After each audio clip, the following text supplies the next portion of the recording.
Victorian Britain, a great empire upon which the sun never sets. All the rivals can't even think about having a conflict with British Navy and Army forces. But what was hiding beyond this picture of invulnerable and strong country? Today, we will speak about the two opposites of the British society, the rich and the poor. Yes, the British people were not equal. Most of the population were workers and farmers, whose life was very hard. People worked from morning till night, but they couldn't become rich because of the low wages. Many people were unemployed, but the Victorians who lost their job did not receive any help from the government. Those unlucky ones who were caught into the trap of debt were forced to spend their lives in workhouses. In those gloomy and dreadful places, people were kept in disastrous conditions. The food was poor and sometimes even not sufficient to support the workers. These were 19th century concentration camps, which brought profits to the empire and death and sufferings to the ordinary people. Cities grew rapidly in the number of population. The biggest of them was London. Its slums were a place where hundreds of thousands of Londoners lived. The conditions of living were unsanitary. The food was unhealthy. Thousands of people died from malnutrition, various diseases, and alcohol.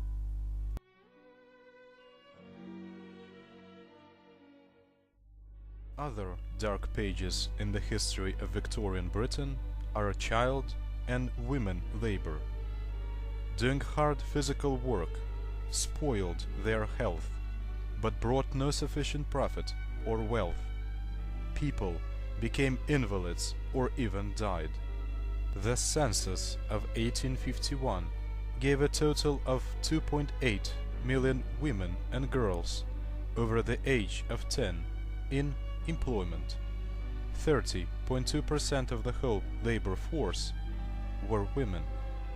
In 1840, perhaps only 20% of the children of London had any schooling. Many children had to work 16 hours a day. Factories and mines became the places where the young Victorians spent their childhood.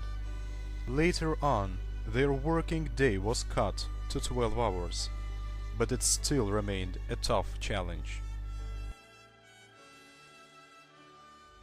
During the ages, working people had been accustomed to poverty, personal tragedy, and limited expectations. The world was seen as a valley of tears, and the happiness was supposed to be absent in this life. At the end of the 19th century, more than 25% of the population was living at or below subsistence level. Surveys indicated that around 10% poor could not afford even basic necessities, such as enough nourishing food. Between 15 and 20% had just enough money to live on.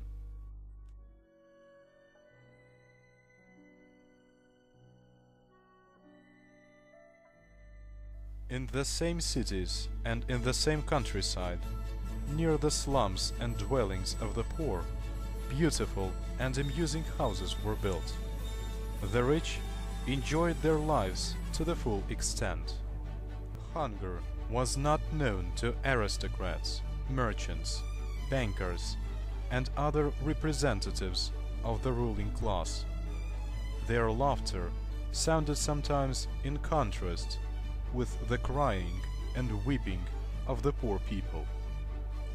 On the other hand, the rich became the main source of the innovations and progress in Britain. They supported the development of new technologies, fostered arts and science, architecture and literature. They ruled the greatest empire in the history of mankind. They were the brain, the source for ideas in all the spheres of life.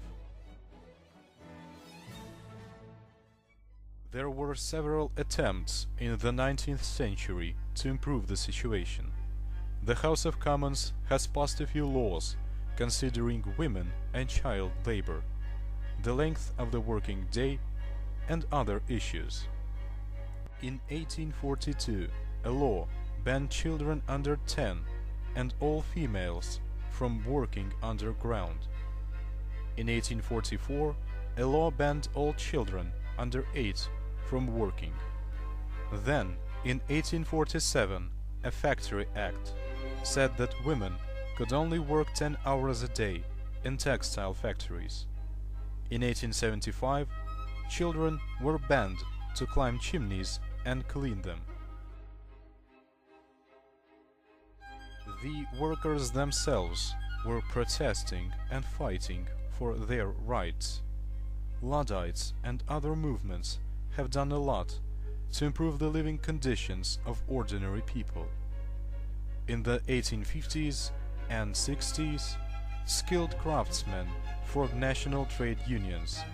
In 1868, a trade union congress, the Federation of Trade Unions, was formed. However, unskilled workers did not become organized until the late 1880s. Nowadays, the United Kingdom is a rich and prosperous country. Its system of social security is one of the best in the world. And it seems that nothing reminds us about dark and hard times when people died because of hunger, right beyond the fences of rich and luxurious life.